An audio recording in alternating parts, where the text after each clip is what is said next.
नमस्कार बच्चों। हम क्रियात्मक विकास पढ़ रहे थे। इसके अंत में आता है बाल्यावस्था में क्रियात्मक विकास। बाल्यावस्था में क्रियात्मक विकास जो है, बचपन अवस्था में अभी हमने जिन क्रियात्मक कौशलों को बच्चा जो सीखता है उसका विकास बाल्यावस्था में ही जाकर के पूर्ण होता है। क्योंकि बचपन अवस्था में सिर, धड़, भुजा, पैर की पेशियों में पर्याप्त मजबूती और ताकत आ जाती है और वो अपने अंगों पर नियंत्रण करना सीख जाता है और बाल्यावस्था में आकर के उनमें समन्वय भी स्थापित हो जाता है। अतः क्रियात्मक कौशलों का सीखना बचपन अवस्था में प्रारंभ होता है, लेकिन उसकी पूर्णता जो आती है वो बाल्यावस्था में आती है। दरअसल बालक बचपन अवस्था में 2 से 4 वर्ष के बालकों के हाथ पैरों की मांसपेशियों में पर्याप्त दृढ़ता, मजबूती आती है, जिससे वो लिखना, चित्र बनाना, पेंटिंग करना, कपड़े बदलना, घरेलू कार्यों को संपन्न करना आदि क्रियाएं हाथ की पेशियों के द्वारा करने लगते हैं। इसी प्रकार पैर की पेशियों में भी मजबूती आती है, जिससे दौड़ना, कूदना, उछलना, सीढ़ी चढ़ना, उतरना, साइकिल चलना, बैडमिंटन खेलना आदि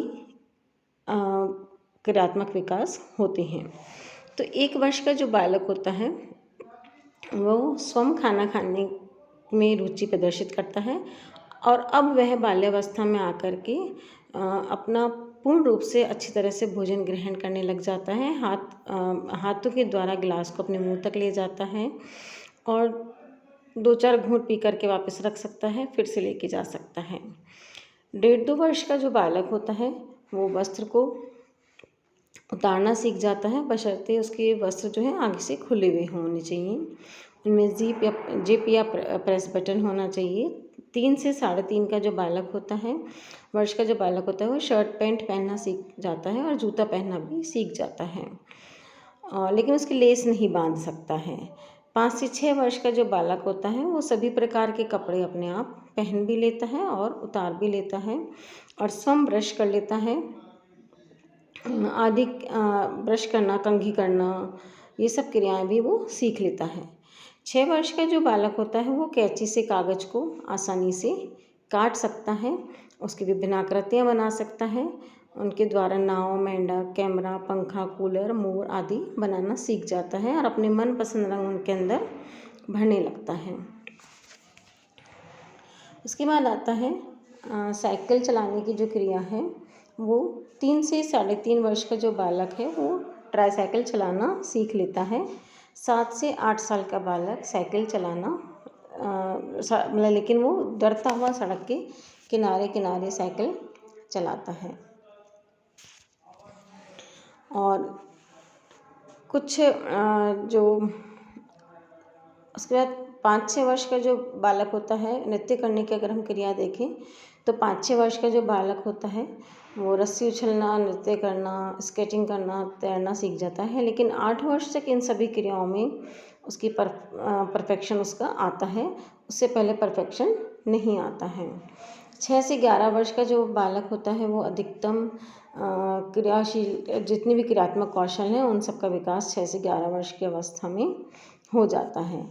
तो इन क्रियाओं को सभी को करने से एक लिखने की क्रिया भी होती है कि 6 वर्ष का जो बालक होता है वो अंग्रेजी, हिंदी वर्णमाला के सभी अक्षर सुंदर ढंग से लिख लेता है। और लेकिन 11 वर्ष का जो बालक होता है उसके अंदर पूर्ण रूप से अच्छी तरह से सेंटेंस लिखने की, पैराग्राफ लिखने की क्षमता आ जाती है। इन सभी क्रियात्मक क्रियाओं को करने से उनमें आत्ममहत्ता की भावना जागृत होती है, जिससे बालक में अच्छे गुणों का विकास हो सकता है। और जो हार्ले एक हुए हैं, उन्होंने अपने अध्ययन में कहा 1952 में उन्होंने निष्कर्ष निकाला कि जिन बालकों में क्रियात्मक कौशलों का अच्छा विकास होता है वो घर, स्कूल तथा खेल के साथियों के साथ अच्छा समायोजन स्थापित कर लेते हैं। जिन बालकों का क्रियात्मक कौशल का विकास अच्छा नहीं होता या कम होता है, उन्हें दूसरों के साथ समायोजन स्थापित करने में कुछ कठिनाई आ सकती है।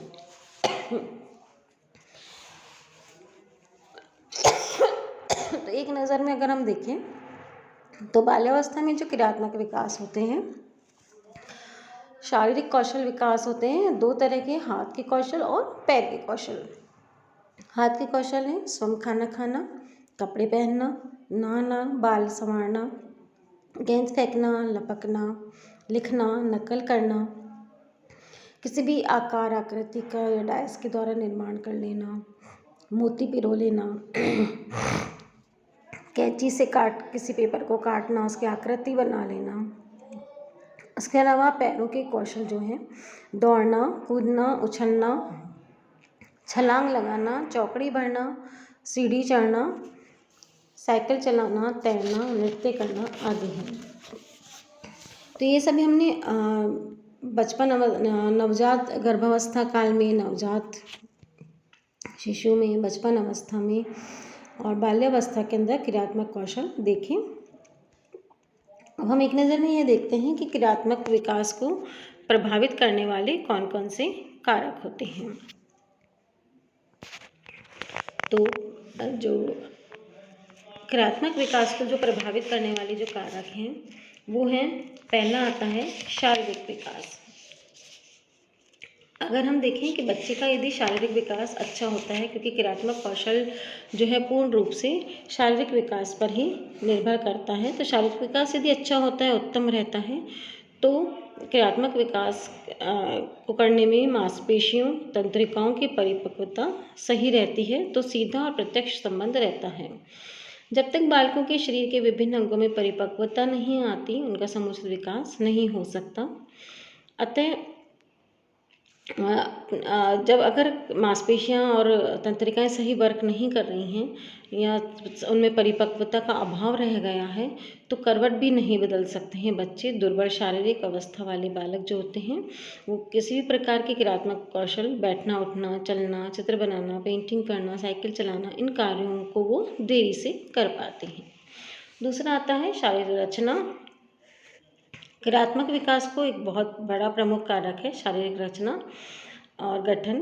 तो जिन बालकों की शारीरिक रचना एवं गठन मीजोमॉर्फिक प्रकार का होता है, अर्थात उनकी पेशियां लंबी, सुविकसित, दृढ़ और मजबूत होती हैं, वो एंडोमॉर्फिक, जिनकी पेशियां लंबी नहीं होती हैं, विकसित नहीं हुई होती हैं, मजबूत नहीं होती हैं, उन बालकों की अपेक्षा जल्दी चलना सीखते हैं, क्योंकि एंडोमॉर्फिक रचना वाले बालकों की हड्डियां भारी होती हैं, वे मोटे थुलथुले होते हैं, इस कारण वे जल्दी चलना और उठना बैठना नहीं सीख पाते हैं। तो उनके पैरों की, टांगों की पेशियों में इतनी ताकत नहीं होती है, वे सिर, धड़ और कमर के भार को सहन कर सके। इसी कारण उनकी शारीरिक क्रियात्मक विकास जो है सही से नहीं हो पाता है। और इसके अलावा जिसकी मांसपेशियां मजबूत, लंबी होती हैं, वो सभी क्रियात्मक कौशलों का विकास जल्दी अपनी उम्र से पहले या उम्र तक दिखाने लग जाते हैं। लेकिन जैसे जैसे बालकों की उम्र बढ़ती जाती है, क्रियात्मक विकास में उसके शरीर की रचना का उतना अधिक महत्व नहीं रहता। तीसरा आता है बुद्धि। क्रियात्मक विकास को प्रभावित करने वाला एक बहुत बड़ा कारक है बुद्धि, कि बचपन अवस्था एवं बाल्यावस्था में इसका प्रभाव बहुत अधिक पड़ता है। कोई इससे बाद की अवस्थाओं में इतना अधिक प्रभाव नहीं पड़ता।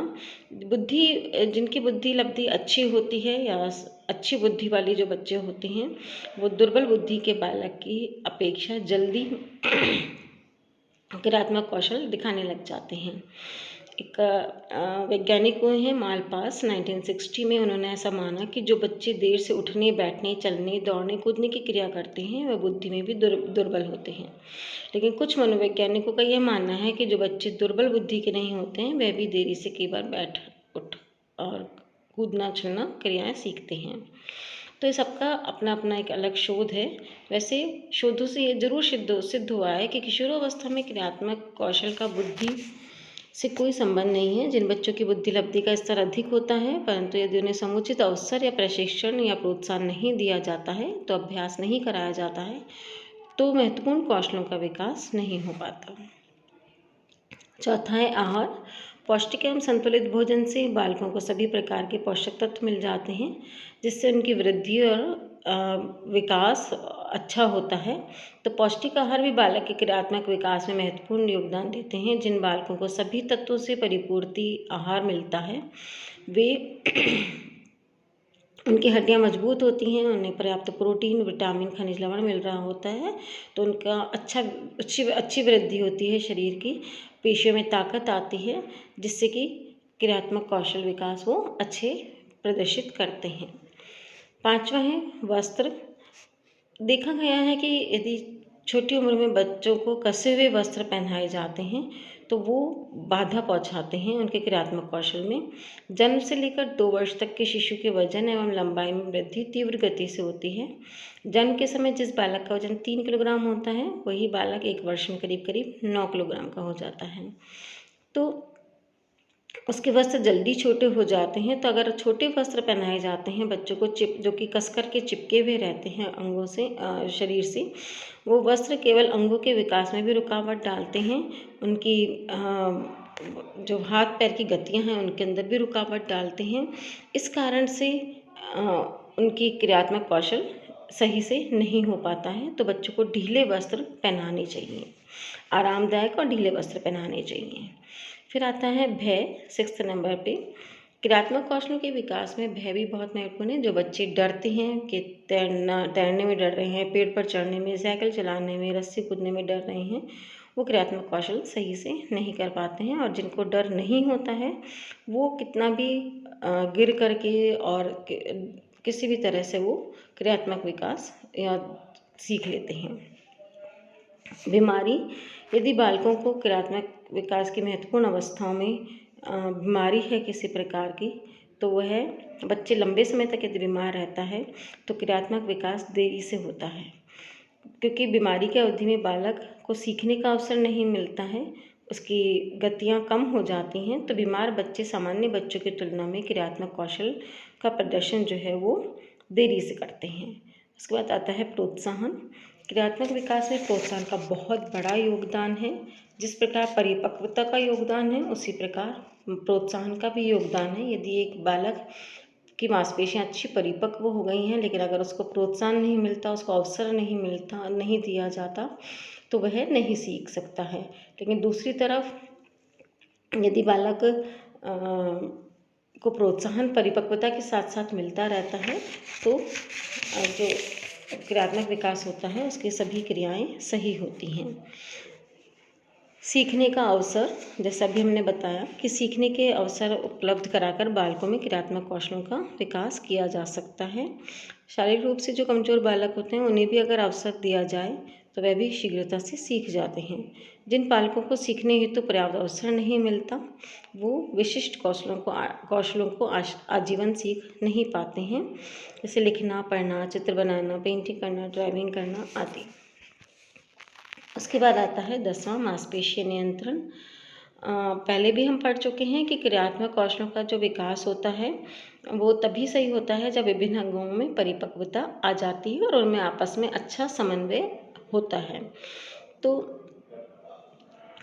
ऐसे परिवार जिनमें माता पिता अधिकांश समय अपने बच्चों को गोदी के अंदर ही रखते हैं, उन्हें ज़मीन पर नहीं उतरने देते, उन्हें फर्श पर नहीं करवट बदलने देते, खिसकने देते, घिसकने या रेंगने नहीं देते हैं, उनके पेशियों में उचित समन्वय स्थापित नहीं हो पाता है। इस कारण इन बालकों में बैठने, उठने, खड़े होने, रेंगने आदि की क्रियाओं का विकास काफ़ी विलंब से होता है।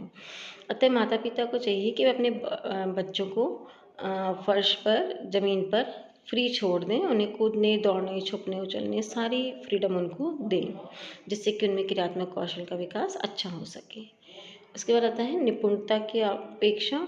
कई माता पिता बहुत जल्दी ही अपने बच्चे से आशा करने लगते हैं कि वह लिखे, पढ़े, चलने लग जाए, लेकिन जो क्रियात्मक कौशल है वो परिपक्वता पर निर्भर है। परिपक्वता के साथ साथ मोटिवेशन पर तो है ही, लेकिन परिपक्वता ज़रूरी है कि मांसपेशी में जब परिपक्वता आएगी तभी वह चलने, दौड़ने, लिखने लगेगा।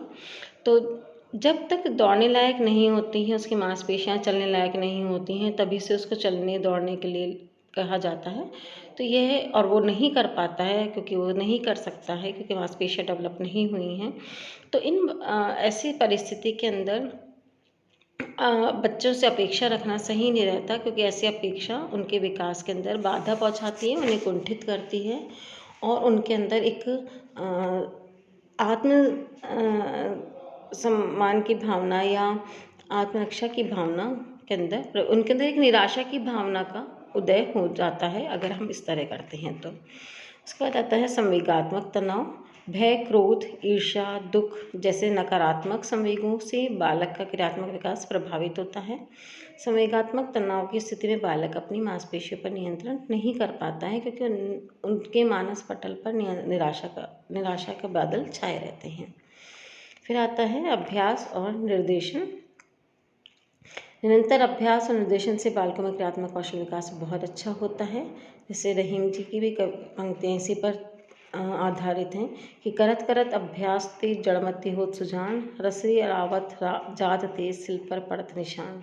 अतः बार बार के अभ्यास से मन बुद्धि बालक भी जो होता है वो बुद्धिमान हो सकता है। तो इस प्रकार से क्रियात्मक विकास को ये प्रभावित करने वाले कारक थे और यहीं पर ही हमारा क्रियात्मक विकास जो चैप्टर है वो समाप्त होता है। धन्यवाद।